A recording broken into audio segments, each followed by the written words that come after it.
Imagine thinking there's anybody more clutch than me in this video game. Imagine thinking it.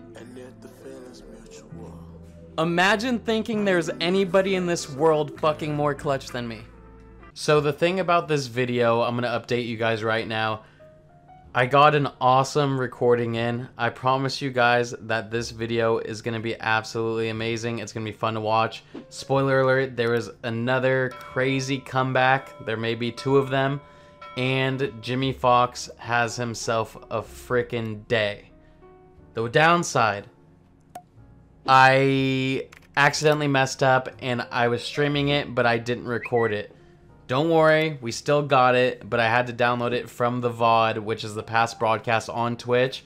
So I'm going to have to do post-game commentary. I'm going to have to do a voiceover. Hopefully it doesn't annoy you guys too much. I know I have a little baby voice, but we're going to still try to make it work. I promise I'm going to try not to let this happen again. But for now, try to enjoy it. I'll see you guys after the video. What up, guys? It is about that time. Welcome back. You've seen that we got the BR run. You've seen we unlocked our boy Jimmie Foxx. Now it is time to put him to work, okay? So, we got him.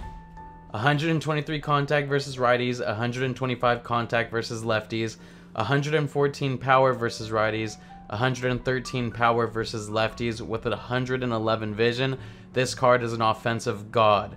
Now, the one thing that we're kind of iffy about with Jimmie Foxx is that he does not have a secondary position at catcher. That is definitely a bit of a party pooper, because at catcher he would be awfully nice. I mean, I'm not going to lie, but with these stats, we got to give him a shot, especially since we're one of the first to get him. His fielding is still pretty good for a first baseman. It's an upgrade from Frank Thomas, and he has a decent speed for a first baseman as well. I can't wait to put this card to use. Let's do it.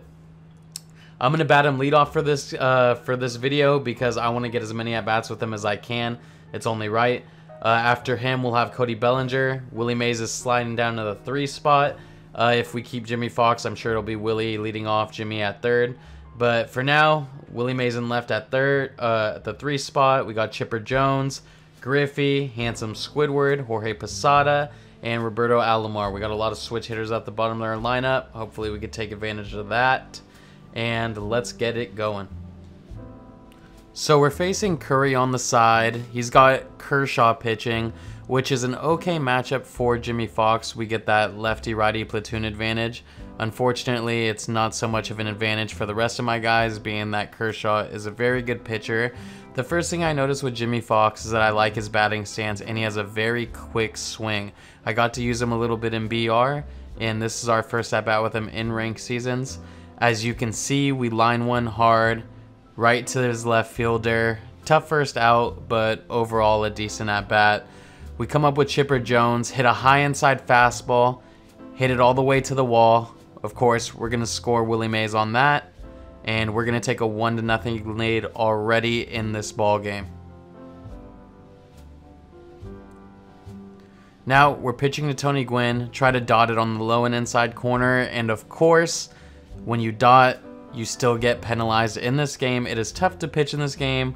We give up a jack, and he takes the lead on that. You can see it's an absolute dot. We're facing Bellinger. The same exact thing happens. Low inside slider on that perfect dotted corner, and unfortunately, we get punished. We go down even more. It is now 4-1. Now we're up with Jimmie Foxx again, his second at-bat against Kershaw. And we finally get something going. We hit a nice gapper in the left center field gap. Of course, that's going to be a double, 71 speed. He could be a 2 speed. That probably still would have been a double. We face Gwynn again, and of course, we give up another tank. Tony Gwynn is probably the hitter I face the most in this whole game sometimes. I don't know what it is about him. We're up with Roberto Alomar, and we get a curveball that we hit very hard. And luckily, we got it going, and we start a groove, and never mind. We thought we got all of it. We didn't, unfortunately. It's an out. We're still down 5 runs in the 5th inning. Now we face Nolan Arenado. We throw a slider right down the middle, and it gets absolutely punished. That's unfortunate. Now we are down 7-1.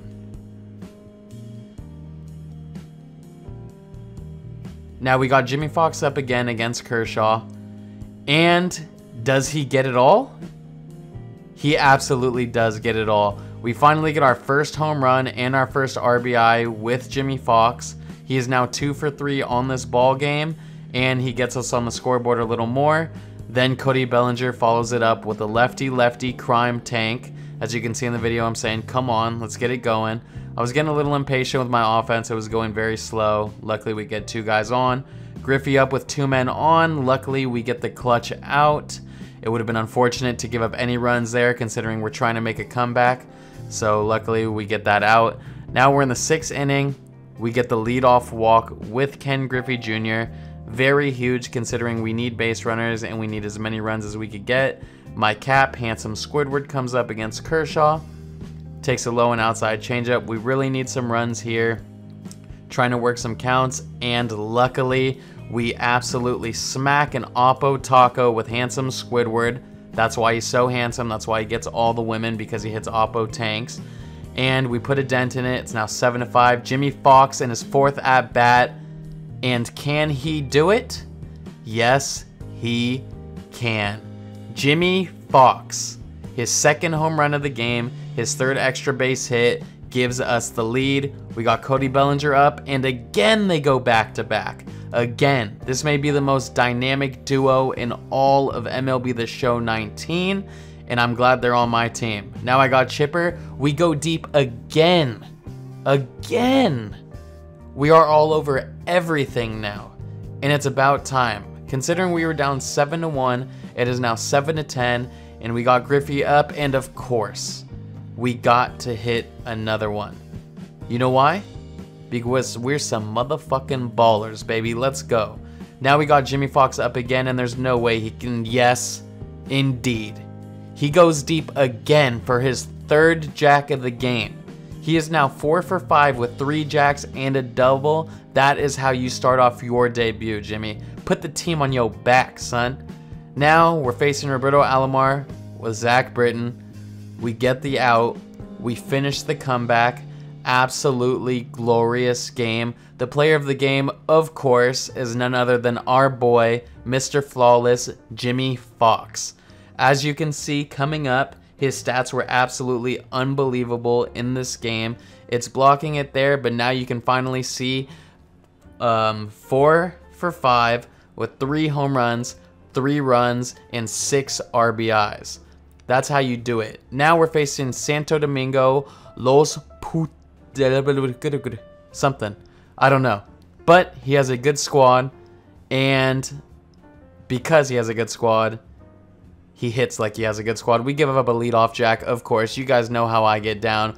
Always giving up way too many runs, especially early in the game, but it's whatever. It's all gravy. Now, what on earth is in this man's milk?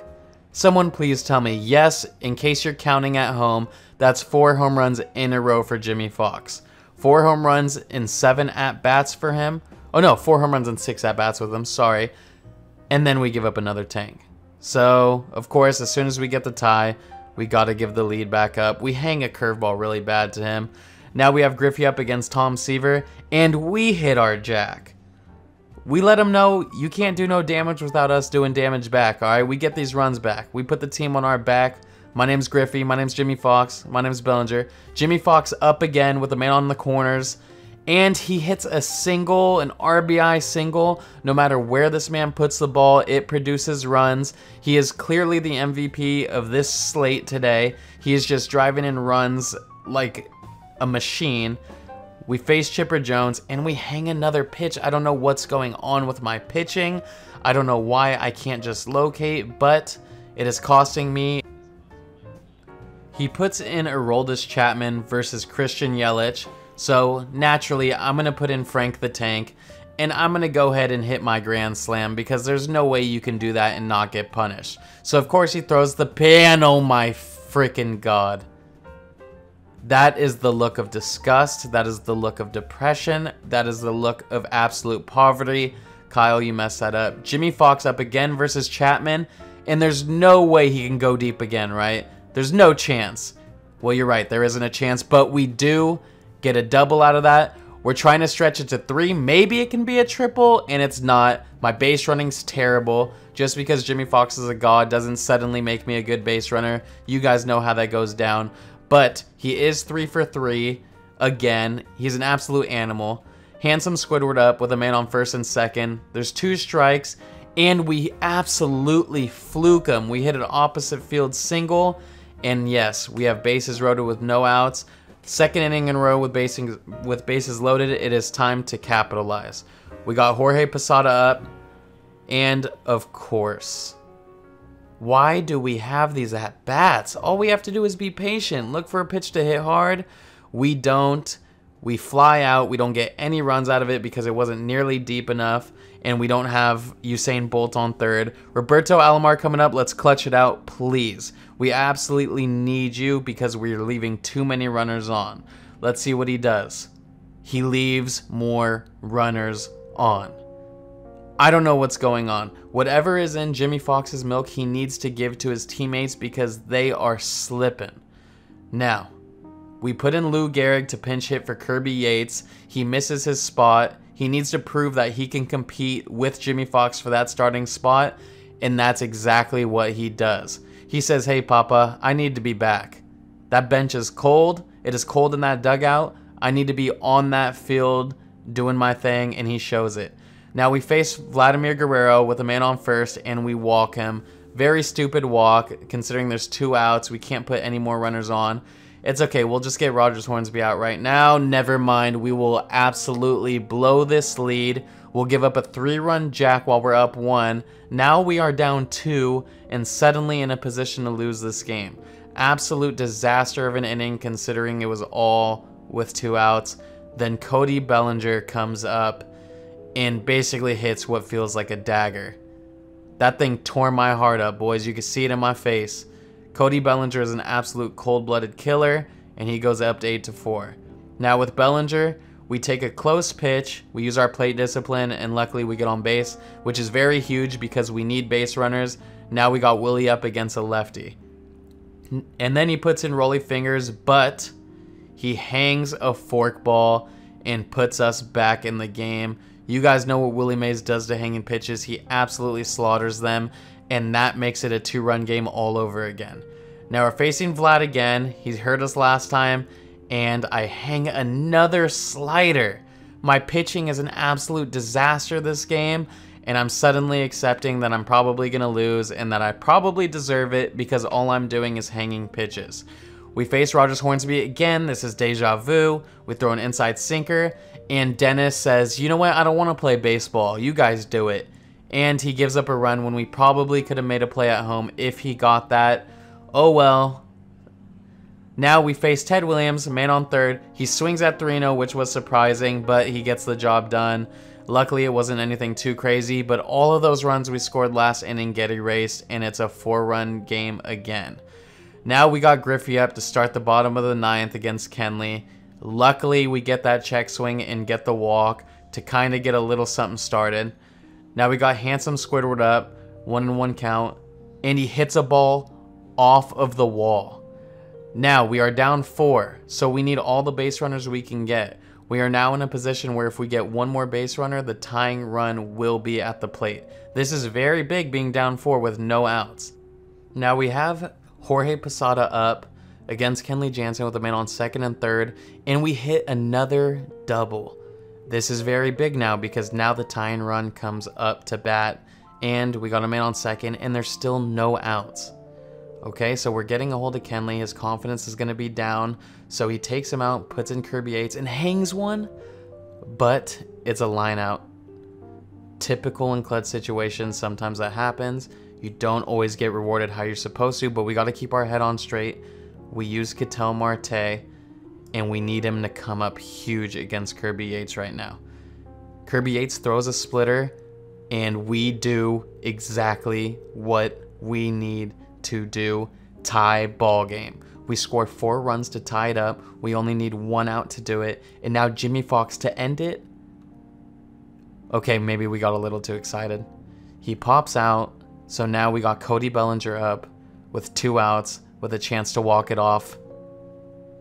And he does.